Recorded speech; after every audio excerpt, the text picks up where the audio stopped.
কোনো ছাত্ররা, আজকে তোমাদেরকে স্রেফ ধাঁধা শেখাবো। আমি দেখতে চাই তোমাদের বুদ্ধিমত্তা কেমন। জি স্যার, আপনি প্রশ্ন ধরুন স্যার। বলো তো, 3 অক্ষরে নাম তার, প্রতি ঘরে পাবে, অদ্যাক্ষর বাদ দিলে বছর বোঝাবে, মধ্য অক্ষর গেলে বাদ সবার ক্ষতি হবে, শেষের অক্ষর গেলে সবাই অবস্থান করে। একটু চিন্তা ভাবনা করে বলো তো এটা কি হবে।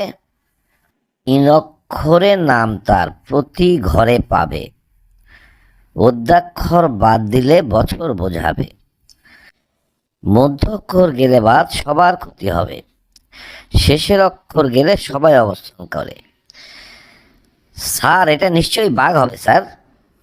সব কি উত্তর দিচ্ছ তুমি? সবার ঘরে কি বাঘ থাকে নাকি? দুঃখিত স্যার, আমি চিন্তা করতে ভুল করেছি, এটা হবে বাসন স্যার। আমার উত্তরটা একেবারে সঠিক হয়েছে। তাহলে দ্বিতীয় প্রশ্নে যাচ্ছি। বলো দেখি, আম নয় জাম নয়, গাছে নাহি ফলে, তবুও সবাই তারে ফল নামে বলে। কি হবে এটা? আমি তো জানি এটা পরীক্ষার ফল স্যার। তোমার এই উত্তরও একেবারে সঠিক। তাহলে এবার এই প্রশ্নটার উত্তর দাও দেখি। যদি আপনার এক হাতে 3টি আপেল ও 4টি কমলা এবং অপর হাতে 4টি আপেল ও 3টি কমলা থাকে, তবে কি বুঝতে হবে? যদি আপনার এক হাতে 3টি আপেল ও 4টি কমলা, অপর হাতে 4টি আপেল ও 3টি কমলা থাকে, তবে কি বুঝতে হবে? সহজ একেবারে স্যার। বুঝতে হবে আপনি ফলের দোকানদার স্যার। কি বলছো এসব?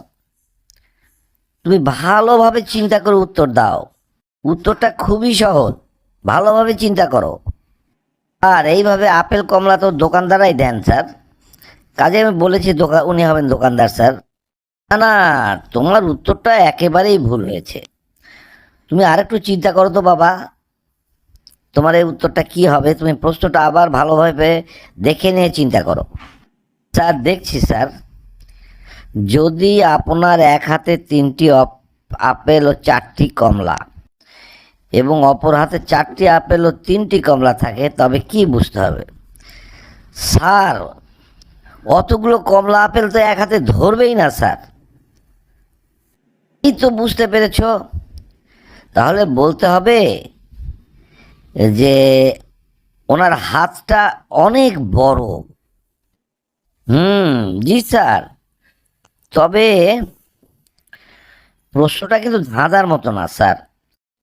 প্রশ্নটা অন্যরকম স্যার। ধাঁধা শুধু উত্তর খোঁজার জন্য খেলা নয়, এটা ভাবার অভ্যাস শেখায়। যে যে প্রশ্ন করতে শেখে সেই একদিন বড় মানুষ হয়। কাজেই তোমাদেরকে তৈরি করার জন্য আমাদের স্কুলে আমরা একটা ধাঁধার ক্লাস করেছি।